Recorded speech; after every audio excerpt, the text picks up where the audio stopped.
Muy buenas tardes a todos. Son las 12:08, una hora menos en Canarias. Comienza la rueda de prensa con los datos actualizados de cada día del director del Centro de Coordinación de Alertas y Emergencias Sanitarias, el doctor Fernando Simón. Muy buenas tardes. Hola, muy buenas tardes a todos. Bueno, hoy a nivel nacional no hay mucha variación respecto a estos últimos días. Seguimos con una tendencia similar, con una pequeña estabilización. Ha habido 439 casos notificados por las comunidades autónomas nuevos a día de hoy. Hay 10 comunidades autónomas que han notificado menos de 10 casos y tenemos 184 fallecidos, 8 más que ayer, pero más o menos en la misma tendencia que estamos observando durante los últimos días, en las que nos mantenemos por debajo de los 200 fallecidos diariamente. Obviamente estas tendencias son similares a los días pasados y entendemos que se mantendrá en los próximos días si no hay cambios que se hayan producido por, digamos, mal uso de las nuevas condiciones de movilidad que tenemos. Sí que me gustaría hoy entretenerme un poco en la situación internacional, porque es una situación que está evolucionando rápidamente, que está cambiando un poquito el mapa de la situación a nivel global. Todos sabemos ya que Estados Unidos es el país con más casos. Ha notificado a día de hoy 1.342.594 casos. Ayer tuvo un incremento de 18.000 nuevos casos, es la cifra más baja de incremento de las últimas semanas en Estados Unidos, y ha notificado ya 80.800 fallecidos. Es el número más alto del mundo, muy de largo, y además es un país en el que, pese a que ha reducido ese incremento, todavía están notificándose muchos casos nuevos diariamente. En el resto de los países del mundo, aparte de Estados Unidos, los siguientes que más casos tienen son países europeos. Los siguientes cuatro países con más casos son países europeos. Está Rusia, España, Reino Unido e Italia. Todos ellos con más, incluidos nosotros, con más de 200.000 casos. Sin embargo, es cierto que los incrementos importantes que estábamos observando estos días en Rusia ha hecho que Rusia ya sea el segundo país del mundo con mayor número de casos, por encima de nosotros, con 232.243, y sigue teniendo incrementos muy importantes. Por ejemplo, de ayer a hoy ha tenido casi 11.000, 10.899 casos nuevos. Sí que es cierto que su letalidad es muy baja, 0,9%. No tenemos seguridad si se están notificando todos los fallecidos o la manera en la que están notificando, porque en principio, y ojalá fuera así, pero es cierto que por la evolución en el resto de los países podrían plantearse algunas dudas, que esa letalidad de Rusia es excesivamente baja para lo que se observa en el resto de los países. Y ya me gustaría que de verdad fuera esa. España tiene 228.000 casos, 681, con incrementos del 0,18% de día en día, 0,15, 0,20 máximo en estos últimos días.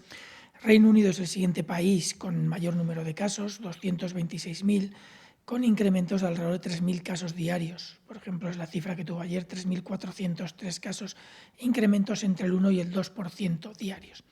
Lo que implica que, de seguir estas evoluciones, esta evolución tal y como se está observando hasta ahora, es muy probable que en los próximos días Reino Unido también tenga más casos que España, lo cual, mejor sería que no los tuvieran ni ellos, ni por supuesto nosotros. Italia se mantiene en unos incrementos más moderados, pero también está teniendo incrementos del 0,64% y ahora mismo tiene 221.216 casos. Todos ellos, salvo Rusia, que tiene esa letalidad tan baja, los otros tres tenemos letalidades entre el 14 y el 11 y pico por ciento, casi el 12 como tenemos nosotros. Es una situación en los países que más casos han reportado de Europa. Un poco más atrás nos siguen Alemania con 170.500 casos y Turquía con 141.000 y Francia con 140.000. Así que es de destacar la variabilidad en la letalidad. Esto se puede deber, como decíamos antes, a que no se notifican, no se detectan correctamente todos los casos, o hay retrasos en el diagnóstico o en la evolución de la epidemia, del cuadro clínico, pero también se puede deber a una detección muy superior de casos leves en algunos países o en otros.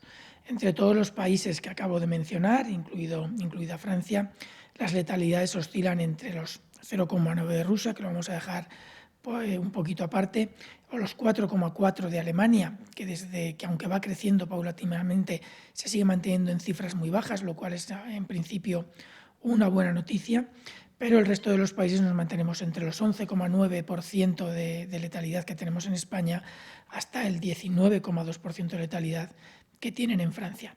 Es difícil pensar que el sistema sanitario francés sea ni mucho mejor ni mucho peor que el nuestro, con lo cual probablemente estas cifras pueden estar más asociados al número de casos notificados totales que a la calidad del sistema asistencial. Saben que la letalidad, es cierto que puede haber letalidad obviamente en la población general, pero la gran parte de la letalidad asociada al COVID se suele producir en centros hospitalarios y la letalidad es un factor que se suele utilizar como valoración de la calidad hospitalaria.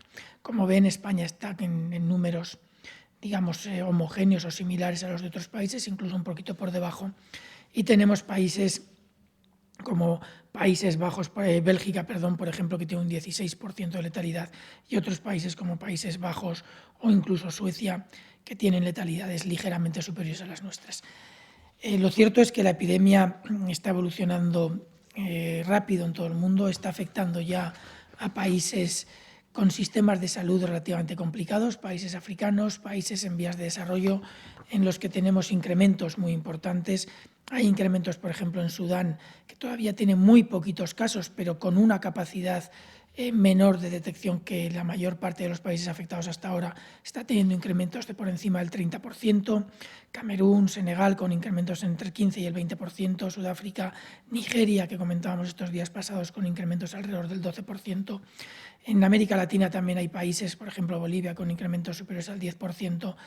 Y luego en Asia y Oceanía tenemos países con recursos más limitados, como puede ser Bangladesh, Pakistán, con incrementos del 7%.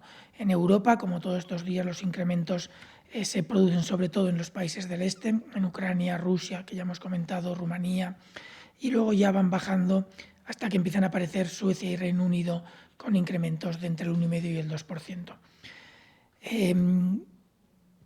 La epidemia no está yendo en todos estos países tan rápida como ha ido en algunos de los que nos ha afectado anteriormente, por ejemplo en nuestro país o en Italia, pero sí que es cierto que está extendiéndose progresivamente, lo cual pone de manifiesto muy claramente la necesidad de entender esto como un problema global y que todo lo que nosotros podamos mejorar y hacer tenemos que hacerlo con mucho cuidado y reabrir, digamos, nuestras casas, nuestros espacios, nuestras libertades o nuestra movilidad, reabrirlas con muchísimo cuidado, porque realmente el riesgo no está solo a nivel interno, sino que la probabilidad de importación, a medida que hay más países afectados con mayor número de casos, va incrementándose y eso puede producir rebrotes en nuestro país.